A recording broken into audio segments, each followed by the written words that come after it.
वृषभ राशि वाले बंधुओं, आप सभी का बहुत बहुत स्वागत है। हृदय से अभिनंदन, आभार। शिवप्रिया भिंड यूट्यूब चैनल में। तो वृषभ राशि वालों, जरा ध्यान से सुनिए। जैसे फूलों के बीच एक कांटा छुपा रहता है, अगर आप फूल की महक और सुंदरता में खो जाते हैं और थोड़े लापरवाह होते हैं तो यह कांटा चुभकर अपने होने का एहसास कराता है, लेकिन इस एहसास में दर्द बहुत होता है। इसी प्रकार जीवन में जो शुभ संकेत मिल रहे हैं वे आपके जीवन में बहुत अच्छी घड़ियों को लेकर आने वाले हैं। 3 बहुत ही अच्छी खुशखबरियां अगले 3 से 5 दिनों में आपको मिलने वाली हैं, जो आपके जीवन को चमकाएंगी, भाग्य के दरवाजे को खोलेंगी और आपके जीवन में स्वर्ग के समान सुंदर खुशियां लेकर आएंगी। इस समय और काल पर जिस परेशानी से आप जूझ रहे हैं उसे काट देंगे। लेकिन इन सब के बीच एक बहुत ही नेगेटिव खबर, बहुत ही नकारात्मक खबर भी है, जो हो सकता है कि आपकी हर एक खुशी पर पानी फेर दे। बंधुओं, पॉजिटिव को जानो या ना जानो, लेकिन इस नेगेटिव खबर के बारे में अत्यंत आवश्यक है आपको जानना। कुछ ग्रह योगों की वजह से यह नकारात्मक स्थिति बन रही है, जो आपके जीवन को बर्बाद कर सकती है। भयंकर धोखा, भयंकर तंत्र मंत्र और नकारात्मकता की आग में आपको झोंक सकती है। आप चाहे माने या ना माने, लापरवाही आपको बहुत महंगी पड़ने वाली है। आपको इस कार्यक्रम को अंत तक देखना है। जो भी कुछ आपके जीवन काल में अगले 3 से 5 दिनों में घटित होने वाला है, अच्छा हो बुरा हो, सब कुछ हम इस कार्यक्रम में विस्तार से, विस्तृत तरीके से आपको समझाने वाले हैं। साथ ही साथ महामाई की कुछ दिव्य अनुभूतियों के बारे में भी आपको बताएंगे, समझाएंगे, जो महामाई ध्यान और साधना के समय और काल पर हमारे मन में डालती हैं। इनकी आपको जानकारी होना अत्यंत आवश्यक है, क्योंकि ये माई के संदेश हैं। तो 3 बड़े संदेश माई के हम आपको सुनाने वाले हैं, ये भी आपको देखना जानना अत्यंत आवश्यक है। कार्यक्रम बेहद ही महत्वपूर्ण है। अगर आज इस कार्यक्रम को इग्नोर कर दिया तो हो सकता है कि आप बड़ी मुसीबत में फंस जाएं और उसके बाद फिर आप हमारी कही हुई बातों को याद करें कि अच्छा होता अगर हम गुरुजी की बात मान लेते। लेकिन आपने ऐसी गलती नहीं करनी है। कार्यक्रम को अंत तक देखना है, हर बात को समझना है। 5 बड़ी भविष्यवाणियां बताएंगे, जिनमें 3 शुभ घटनाएं और 1 अशुभ घटना और 1 सामान्य घटना रहेगी। इसके बारे में भी जानना आवश्यक है। साथ ही साथ कुछ जरूरी सलाह भी आपको देंगे, इनके बारे में भी जानना अत्यंत आवश्यक है। और एक बात तो निश्चित है कि जब आप इन चीजों के बारे में समझ जाएंगे तो खुद ही अपने जीवन में आप ये निर्णय ले पाएंगे कि आपको क्या करना है, क्या नहीं करना है। इसी को मार्गदर्शन कहते हैं। जब आप यह मार्गदर्शन प्राप्त कर लेंगे तो स्वयं ही अपने जीवन में काफी हद तक नियंत्रण हासिल कर लेंगे। कह सकते हैं कि एक जीपीएस की तरह आपको पूरा नक्शा, पूरा रोड मैप हम देने जा रहे हैं। कार्यक्रम को अंत तक जरूर देखें, क्योंकि आपके लिए ही तो हम मेहनत कर रहे हैं। महामाई की कृपा और संदेशों को आप तक पहुंचाने की कोशिश कर रहे हैं। आपको इसे देखना ही होगा। चलिए बंधु, उम्मीद करते हैं सारी बातें आप समझ रहे हैं। कार्यक्रम के अंत में आपको बताएंगे एक महाशक्तिशाली उपाय, जो अगले 3 से 5 दिनों तक आपको लगातार करना होगा, प्रतिदिन करना होगा, तभी आप इस निगेटिविटी को हटा पाएंगे। तो चलिए बंधुओं, महामाई को याद करते हुए कार्यक्रम की पवित्र शुरुआत करते हैं। कमेंट बॉक्स में पूरे भक्ति भाव के साथ लिख डालिए, जय मां भद्रकाली कृपा करो। महामाई निश्चित तौर पर आपके ऊपर कृपा कर चुकी है, जो इस कार्यक्रम के रूप में आपके पास तक पहुंचा है। कार्यक्रम में आगे बढ़ने से पहले आपको हम बता दें कि यदि आपके मन में माई के लिए भाव और गहरा है तो ये भी अवश्य लिखना कि मैं भी माई के परिवार का हिस्सा हूं। माई के परिवार का हिस्सा बनना आपके लिए सौभाग्य की बात है, हमारे लिए भी है, सबके लिए है। और यह सौभाग्य स्वयं चलकर आपके पास आया है, यह और भी बड़ा सौभाग्य है। तो इसे यूं ही नहीं ठुकराना, थोड़ी सी मेहनत है। लिख डालिए कि मैं भी माई के परिवार का हिस्सा हूं। चलिए बंधुओं, अब अपने मूल विषय को शुरू करते हैं। बात करते हैं 5 बड़ी भविष्यवाणियों की। जय माई की। बंधुओं, ज्योतिष और तंत्र विद्या के क्षेत्र में आचार्य अमित एक जाना माना नाम है। पूज्य गुरुदेव के साधनाओं और ज्योतिष विद्या के अनुभव बेहद दिव्य है। जी हाँ, पूज्य गुरुदेव ने जिसकी भी कुंडली का विश्लेषण किया और कुंडली के अनुसार उसे सटीक उपाय व महामाई माँ बगलामुखी की विशेष कृपा दी, उसके जीवन में सकारात्मक बदलाव तो आए ही है। फिर चाहे समस्या कितनी ही कठिन क्यों न हो, समाधान तो अवश्य हुआ है। अब ऐसे में यदि आप भी अपने जीवन की किसी बड़ी समस्या से जूझ रहे हैं, जैसे कि कर्जा बढ़ता ही जा रहा है, काम धंधा और व्यापार सब रुक चुका है, रिश्ते नातों में तनाव हद से ज्यादा बढ़ गया है, पूरा जीवन ही नकारात्मकताओं से भर गया है, तो ऐसे में यही सही समय है जब आप श्रेष्ठ गुरु से मार्गदर्शन प्राप्त करें और जीवन के अंधकार को समाप्त कर दिव्य प्रकाश की ओर कदम बढ़ाएं। वीडियो में दिए गए नंबरों पर तुरंत संपर्क करिए और अपनी कुंडली का विश्लेषण व समाधान पूज्य गुरुदेव के द्वारा करवा लीजिए। देर ना करें। आपके देवी देवताओं के आशीर्वाद से ये मौका खुद चलकर आपके पास आया है, इसे गंवाना नहीं है। अभी फोन करें और गुरुदेव से मार्गदर्शन प्राप्त करें। महामाई आपका कल्याण करें। धन्यवाद। तो सबसे पहले बात करते हैं 3 बड़ी भविष्यवाणियां, कुछ खबरियां। उसके बाद बताएंगे कि जो नेगेटिव खबरें हैं वो क्या है। सबसे पहले सूर्य शुक्र का मेल है, मंगल बुध का मेल है और गुरु जो है वो उच्च के हैं। ये सारी स्थितियां कहीं ना कहीं पॉजिटिविटी की ओर इशारा तो करती ही है। देव ग्रह हैं, सूर्य देवता जो कि शुक्र के साथ बैठ गए। शुक्र तो अच्छे ही है, हालांकि सूर्य के साथ मिलकर कुछ अन्य ग्रहों को ये खराब जरूर कर देते हैं, लेकिन फिलहाल सूर्य के साथ मिलकर खराब फल नहीं देते, ठीक ठाक ही फल देते हैं। तो इससे क्या होगा, धन का आगमन होगा, बुद्धि विवेक का जागरण होगा, मार्गदर्शन प्राप्त होगा, कहीं से भी आए, किसी भी प्रकार से आए, अगले 3 से 5 दिनों में आपके पास धन आएगा। अब कैसे आएगा, आपका ही धन आएगा, कोई अलग से कहीं से कुछ देकर नहीं जाएगा। जब भी हम कोई बात कहते हैं तो उसके बारे में कुतर्क करने से बेहतर है कि भाव को समझने का प्रयास करिए। गुरु जब कोई बात कहते हैं तो शब्दों को न पकड़कर गुरु के भाव को समझने की कोशिश करिए। कुछ लोग कहते हैं कि पैसा तो बरसा ही नहीं गुरुजी, आपने कह दिया पैसे की बारिश होगी। अरे तो यहाँ पर ये भी तो समझो कि ये तो हमने कह दिया, लेकिन ये भी तो कह रहे हैं कि आपका ही पैसा आपके पास आएगा। जो आपने कहीं किसी को दे रखा था वो दे नहीं रहा था, अब दे देगा। आपने लोन लेने के लिए कार्रवाई कर रखी थी, मिल नहीं रहा था, वो मिल जाएगा। या आपका कहीं पैसा अटका पड़ा था, जैसे कि आपने कोई इन्वेस्ट किया है, आपको पैसा वहां से मिल जाएगा, प्रॉफिट आ जाएगा, आपका ही पैसा आप तक चलकर आएगा, ये बात निश्चित है। और आज के समय में जबकि इतनी नेगेटिविटी है कि लोग बस एक दूसरे का दुरुपयोग करने में लगे हुए हैं, अपना ही पैसा अपने पास समय पर वापस आ जाए तो बहुत बड़ी बात मानकर चलिए, ठीक है। तो ये अच्छी खबर है जो आपके पास होने वाली है। दूसरा सबसे अच्छी बात कि आपको मानसिक शांति प्राप्त होगी। कहीं ना कहीं से कुछ ना कुछ ऐसा आपके जीवन में अनुभव आएगा, चाहे आपके रिश्ते नातों से हो, चाहे आपके दाम्पत्य जीवन में हो, चाहे आपके कार्यस्थल पर हो, चाहे आपके जीवन में किसी भी प्रकार का कोई ऐसा व्यक्ति आ जाए जो आपको मानसिक शांति दिलाएगा। यानी कहने का मतलब यह है कि लंबे समय से चल रही जो कंफ्यूजन की स्थिति है, उथल पुथल की स्थिति है, अनिर्णय की स्थिति है, अब आप उसे छोड़कर आगे बढ़ेंगे। कोई एक व्यक्ति आपका सहयोगी बनकर आएगा जो आपका मार्गदर्शन करेगा, कॉन्फिडेंस बढ़ाएगा और आपको विपत्ति से बाहर निकलने का मार्ग दिखाएगा। जी हाँ, ये प्रबल योग है। ऐसी स्थिति भी बनती है जबकि कोई एक मार्गदर्शक है, गुरु उच्च के हैं, मार्गदर्शन अवश्य मिलेगा ही मिलेगा।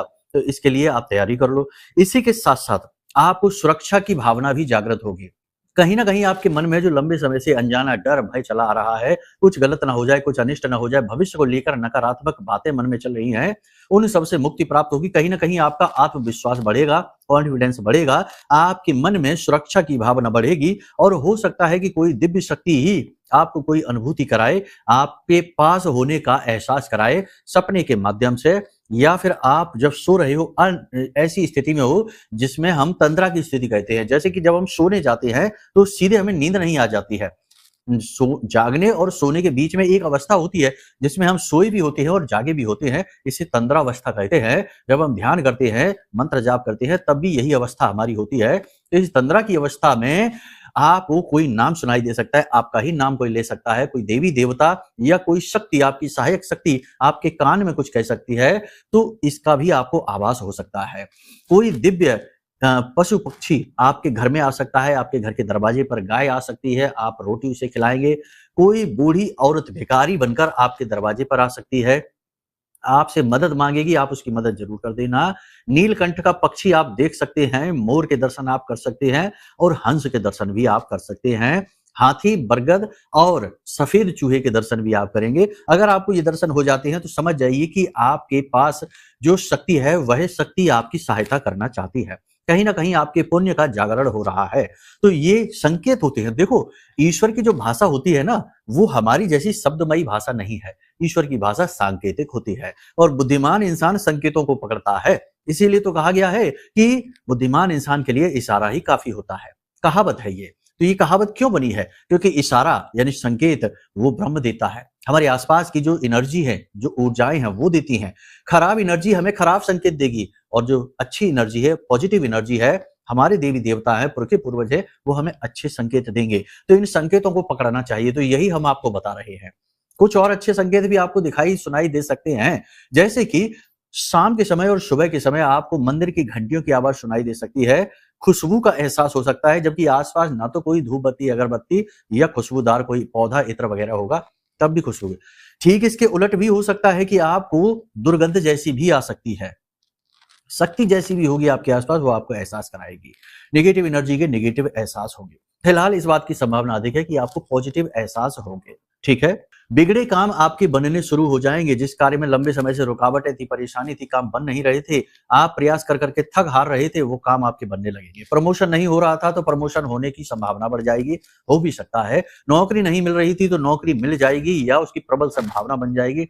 विवाह नहीं हो पा रहा था तो विवाह होने के या फिर उसके रुकने के, ठहरने के, जिसको रोका कहते हैं, उसके प्रबल योग हैं, विवाह हो जाएगा। अब यहाँ पर कुछ चीजें हैं जिनका आपको ख्याल रखना है। पहली चीज तो ये कि देखो, नेगेटिव चीज, नेगेटिव विचार, नेगेटिव वातावरण से आपको दूर रहना है। आपके आसपास कुछ लोग ऐसे हैं जो हमेशा दूसरों की बुराइयां करने में रुचि लेते हैं, शिकायतें करते रहते हैं, जीवन का दुखड़ा रोना रोते रहते हैं। उनके लिए सब कुछ खराब ही है, बस वही अच्छे हैं। ऐसे लोगों से दूर रहिए, ये भयंकर नेगेटिव है। आपकी भी पॉजिटिव एनर्जी को अवशोषित कर लेंगे और आपको छोड़ देंगे नकारात्मकता में डूबे हुए। इनसे दूर रहिए।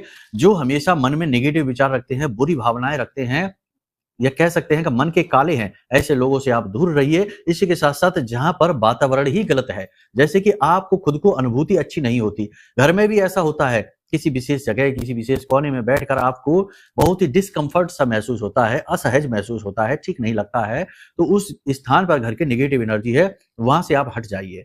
ठीक इसके विपरीत घर में ही दूसरे किसी कोने में, किसी विशेष जगह पर बैठकर बहुत अच्छा लगता है, मन बार बार वहां बैठने का करता है, तो वो पवित्र स्थान है, शुभ स्थान है, वहां पर कोई पॉजिटिव एनर्जी रुकी हुई है, आप वहां पर बैठिए। याद रखिए कि आपके घर में ही लगभग 45 देवी देवताओं का वास शास्त्रों में बताया जाता है, और ये तो एक मोटे तौर पर बताया गया आंकड़ा है। हम तो ये कहते हैं कि सभी देवी देवताओं का वास आपके घर में होता है, अलग अलग स्थानों पर। अब उनकी ऊर्जाएं जागृत है या सुप्त है, ये एक अलग बात है। ठीक है, तो आपको यही करना है कि नेगेटिव एनर्जी से दूर रहने की कोशिश करना है, ताकि आपका मन खराब ना हो जाए, आपकी एनर्जी नेगेटिव ना हो जाए, क्योंकि आप नकारात्मकता में डूबेंगे तो आपका अपना ही नुकसान होगा, आप स्वयं अपना नुकसान कराएंगे। ठीक है, दूसरा यह है कि छोटी छोटी बातों को दिल से आपको नहीं लगाना है। किसी के द्वारा कही गई कोई बात, या पुरानी पहली घटी हुई कोई घटना, या कुछ ऐसा आपके जीवन में हो रहा है, कोई आपके ऊपर तंत्र मंत्र कर रहा है, किसी प्रकार का आपको शक वहम है उसके ऊपर, कोई भी बात आपको सोचनी नहीं है। केवल ये सोचिए कि महामाई आपके साथ हैं, आपके आराध्य, आपके कुल देवता, आपके इष्ट, आपके भगवान आपके साथ हैं, और आप उनसे पूरे गहरे भाव के साथ जुड़े हुए हैं। केवल इस प्रकार से आपको विचार करना है, और कोई नेगेटिविटी आपको छू नहीं पाएगी। समय ये जो चल रहा है, इसमें आपको अपने आप को संभालना बेहद आवश्यक है। अपनी आध्यात्मिक उन्नति आपको करनी बहुत अधिक आवश्यक है। कैसे करेंगे ये आप? देखो, दिन की शुरुआत है ना, इसी को बड़े पवित्र भाव के साथ करिए। जब भी आप सोकर जागें, ये तो हमेशा के लिए बताया गया रूटीन है, फिलहाल इन दिनों में आप इसे जरूर चालू करिए। जब भी आप सोकर जागें तो सीधे बिस्तर को त्याग ना दें, या सीधे मोबाइल फोन ना उठा लें, या सीधे दिन की प्लानिंग ना करने लग जाएं कि किससे क्या कहना है, क्या करना है। बिल्कुल खाली रहिए और अपने बिस्तर पर ही पालथी मारकर बैठ जाइए, सुखासन में बैठ जाइए, आंखें बंद करके, और अपने आप को शांत रखने की कोशिश करिए। कोई भी विचार अपने मन में ना लेकर आइए। 10 से 15 मिनट इसी प्रकार से बैठे रहिए। और इसी के साथ साथ हम आपको बता दें कि रीढ़ की हड्डी को सीधे अवश्य रखना, मन को एकाग्र शांत अवश्य रखना, और मन में यह भाव लेकर आना कि ये जो बाहर दिख रहा है, ये तो सिर्फ आपका चोला है, आपका वस्त्र है, अंदर इसके जो बैठा है वह तो वही ब्रह्म है, उसी का एक अंश है, उसी बड़े दीपक से जला हुआ छोटा दीपक है जो जीव आपके अंदर बैठा हुआ है। इसका मतलब यह हुआ कि आप स्वयं उसी का एक भाग हैं, यानी वही हैं। यानी कि उस ईश्वर से, उस परम तत्व से, उस ब्रह्म से अपने जुड़ने का एहसास करिए। ये मत सोचिए कि छोटी छोटी समस्याएं जीवन में हैं, नौकरी नहीं है, कलेश है, तनाव है, पैसा नहीं है, और रोग है, शोक है, दोष है, ये सब माया है। आप ये क्रिया करिए कि अपने उस परम तत्व से जुड़ाव, यानी उससे कनेक्शन को बिल्ड करने की कोशिश करिए, बनाने की कोशिश करिए। आप ये भाव रखिए कि आप तो स्वयं उसी ब्रह्म का हिस्सा हैं, यानी एक नजर में देखा जाए तो वह ब्रह्म आपके पिता हैं और आप उनके पुत्र पुत्रियां हैं। या ये कह सकते हैं कि अहम ब्रह्मास्मि, जो भाव बहुत बड़ा है, साधकों का भाव है, बड़े ही गहरी साधनाओं से उत्पन्न होता है, लेकिन यह भाव भी तो यही कहता है कि मैं ही तो ब्रह्म हूं। यानी ये जो जीव है, आत्मा है, यह उस परमात्मा का ही तो अंश है। तो उस परमात्मा, उस ब्रह्म से अपने संबंध को जोड़ने की कोशिश करिए। गहरी शांति का अनुभव करिए, गहरी गहरी सांसें लीजिए, नाभि तक सांस लीजिए, अधूरी सांस नहीं, गहरी गहरी 10 से 12 सांसें लीजिए। और एकदम से कोई चर्चाएं शुरू मत कर दीजिए। सुबह के समय आधे घंटे के लिए कम से कम मौन रहिए। इससे क्या होगा? इससे ये होगा कि आपकी जो पॉजिटिव एनर्जी है, यानी आपकी सकारात्मकता है, वह प्रबल होगी। और जब सकारात्मकता प्रबल होती है तो छोटी छोटी चीजें प्रभावित करना बंद कर देती हैं। किसी ने कुछ कह दिया, कोई फर्क नहीं पड़ेगा। जीवन में कुछ छोटी मोटी घटनाएं पॉजिटिव नेगेटिव घट रही हैं, कोई फर्क नहीं पड़ेगा। आप सम होना सीख जाएंगे। आप ये जानेंगे कि ये सब कुछ तो माया का ही रूप है। अच्छा बुरा, सुंदर असुंदर, काला गोरा, सब कुछ जो है ये सब हमारा भ्रम है, हमारी इंद्रियों के द्वारा उत्पन्न की गई स्थितियां हैं। लेकिन असली स्थिति ये है कि आप केवल इस संसार के अनुभव लेने के लिए अवतरित हुए हैं, उसी ब्रह्म का आप एक अंश हैं। कह सकते हैं कि वो परमात्मा है, वही आपके अंदर अवतरित हुई है जीवन के अनुभव लेने के लिए, तो उसे अनुभव दीजिए, हर प्रकार का अनुभव दीजिए। ये जब आपके अंदर भाव उत्पन्न होते हैं तो ये वैराग्य है, यही संतत्व है, यह विरक्ति है। माया में रहकर माया से निकलने का मार्ग माया में रहकर ही मिलेगा। आप ये ना सोचिए कि जंगल में भाग जाएंगे तो हम संत बन जाएंगे, नहीं। आप इन्हीं कपड़ों में, इन्हीं स्थिति में, इन्हीं परिस्थितियों में संतत्व अपने अंदर जागृत कर सकते हैं।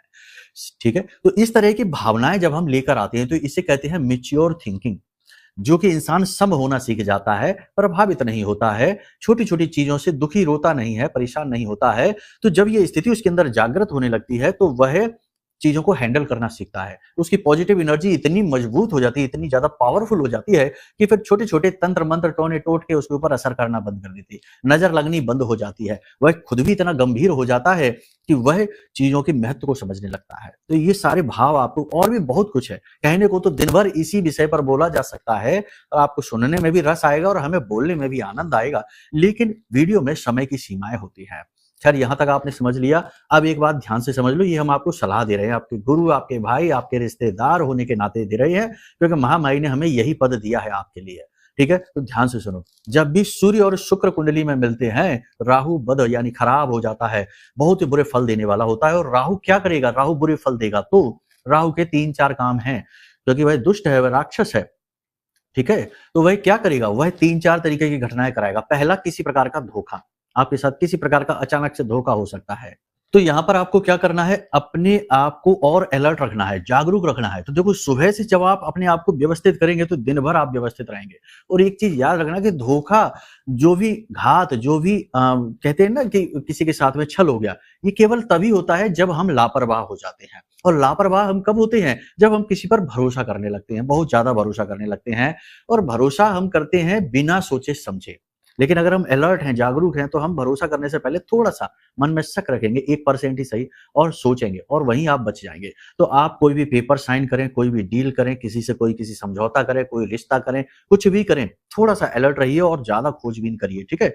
राहु है, धोखा करा सकता है। दूसरा, दुर्घटना, वाहन आदि सँभल कर चलाना है, कीमती सामान अपने पास सँभाल कर रखना है, किसी को देना नहीं है, लापरवाही नहीं करना है। इलेक्ट्रॉनिक सामान जल्दी से खराब होंगे, खो जाएँगे, टूट जाएँगे, संभाल कर रखने हैं। आभूषण, महँगे आभूषण खो सकते हैं, सोने-चांदी के सामान हैं, खो सकते हैं, थोड़ा संभाल कर रखना है। ठीक है ना? तीसरा, आपका स्वास्थ्य। तो देखो, 2-3 तरीके की समस्याएँ हैं जो आपको हो सकती हैं। पेट में आंतों से जुड़े हुए, यानी पेट में कोई इन्फेक्शन, गैस्ट्रिक, गैस की समस्या और अपच, यानी कि बहुत ज़्यादा समस्या हो सकती है, हॉस्पिटल तक आप जा सकते हैं। दूसरा, अचानक से शरीर में चोट लग सकती है किसी भी भाग में, खास तौर से शरीर के पृष्ठ भाग में और शरीर के गर्दन से ऊपर के भाग में चोट लग सकती है, तो थोड़ा-सा संभाल के रखना है, बचा कर रखना है, झुक कर चलना है, कहीं सिर ना टकरा जाए, सिर फूट जाएगा, खून निकल आएगा, ठीक है? तो बचकर रहना है, ठीक है ना? अपने आप को बचा कर रखिए, वाहन संभल कर चलाइए, अपनी सुरक्षा करिए और अपने अपनों की भी सुरक्षा करिए, जो आपसे बहुत प्रेम करते हैं, आपके लिए जी रहे हैं, इनके लिए आप इनकी भी सुरक्षा करिए, ज़िम्मेदारी लेकर चलना है आपको, ठीक है? वैसे तो आप सब कर रहे हैं, हम जानते हैं, लेकिन हमारा काम है कि हम आपको ये चीज़ें बताते रहें। कह देने से, बता देने से लोग ज़्यादा जागरूक हो जाते हैं, सतर्क हो जाते हैं, ठीक है ना?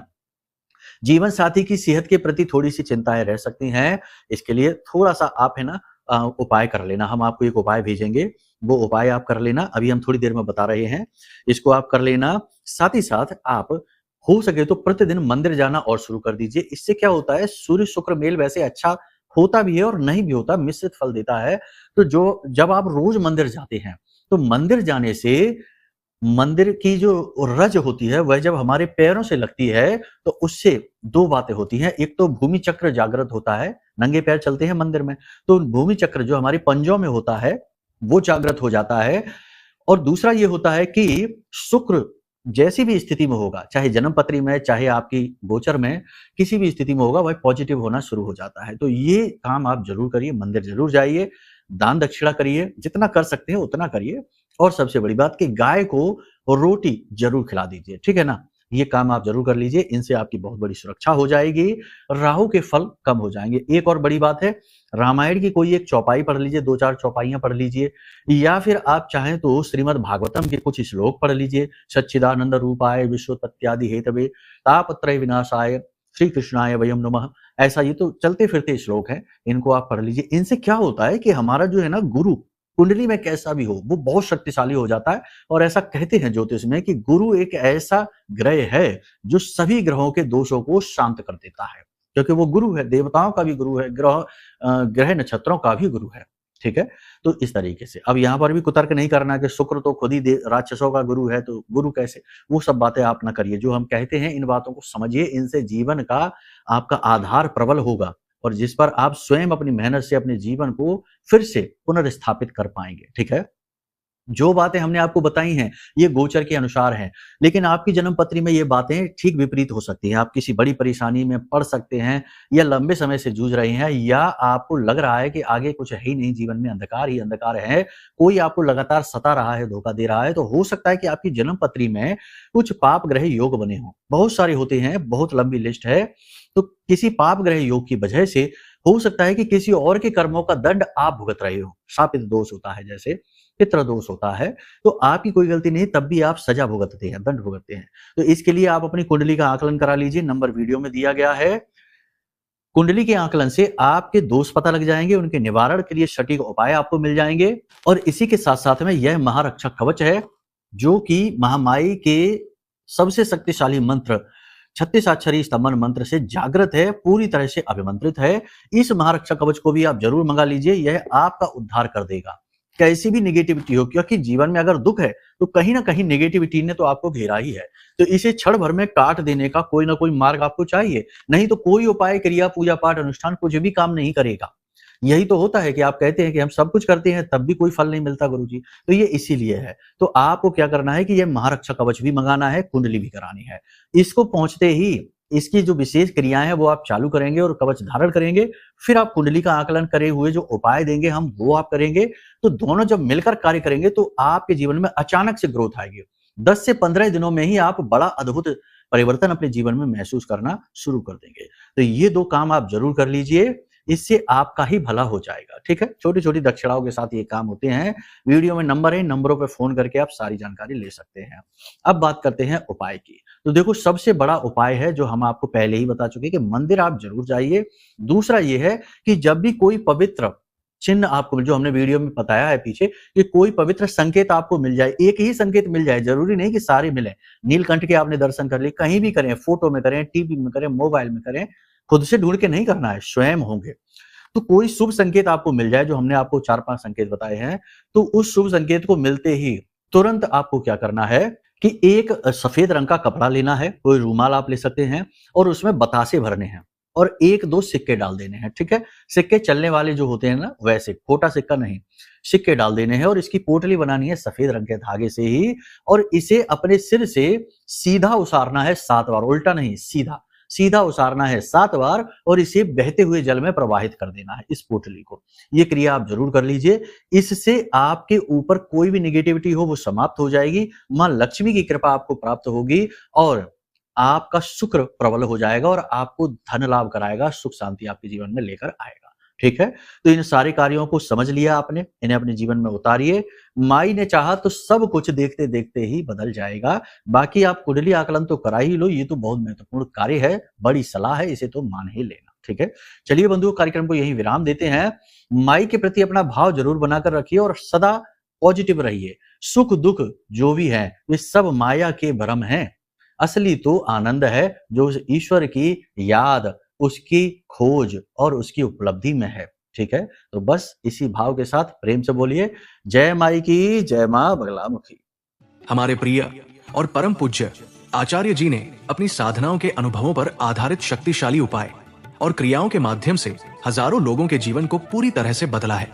आचार्य जी के द्वारा बताया गया हर एक उपाय इतना सटीक और कारगर होता है कि जो भी इसे पूरे भाव के साथ कर लेता है, उसे साक्षात महामाई की कृपा और आशीर्वाद प्राप्त हो जाती है।